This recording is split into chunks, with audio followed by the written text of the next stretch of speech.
خبر شامل کرتے ہیں وہاڑی سے۔ ہماری نمائندے علی صابر کی رپورٹ کے مطابق پولیس تھانہ صدر و تھانہ دانیوال کی کارروائی۔ موٹر سائیکل اور مویشی چور گینگ کے 2 ممبران گرفتار، 2,37,000 مالیتی مال مسروقہ بھی برآمد۔ تفصیلات کے مطابق ڈسٹرکٹ پولیس آفیسر وہاڑی احسان اللہ چوہان کی ہدایت پر جرائم پیشہ عناصر کے خلاف کارروائیاں مسلسل جاری ہیں۔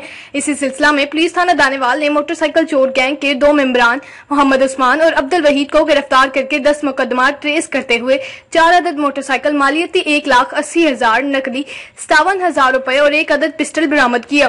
علاقہ میں موٹر سائیکل چوری کی وارداتوں کو ٹریس کرنے کے لیے ڈی ایس پی سرکل صدر خالد جاوید کی سربراہی میں S H O Daniyal Jahangir Khan, sub inspector Tahir Faryad, Mukhtar Ahmad A S I, کیسر منظور اے ایس آئی اور کنسٹیبلان اعجاز علی، ساجد نواز اور ساجد علی پر مشتمل خصوصی ٹیم تشکیل دی تھی، جنہوں نے نہ صرف ملزمان کو ٹریس کر کے گرفتار کیا بلکہ مال مسروقہ کی برآمدگی کو بھی یقینی بنایا۔ ایس ڈی پی او سرکل صدر خالد جاوید نے ایک تقریب کے دوران موٹر سائیکل کی چابیاں اصل مالکان کے حوالے کی، جبکہ اس موقع پر ان کا کہنا تھا کہ ملزمان دکانوں، مارکیٹوں اور گھر کے باہر موٹر سائیکل کو ماسٹر کیز کے ذریعے کھول کر پیدل موٹر سائیکل آگے لے جاتے تاکہ شور شرابہ نہ ہو اور پھر سٹارٹ کر کے فرار ہو جاتے، لیکن وہاڑی پولیس نے پیشہ ورانہ صلاحیتوں کو بروئے کار لاتے ہوئے ملزمان کو گرفتار کر لیا۔ وہاڑی پولیس عوام کی جان و مال کی حفاظت کے لیے دن رات کوشاں ہے۔ مزید تازہ خبروں اور اپڈیٹس کے لیے دیکھتے رہیے مصافہ نیوز۔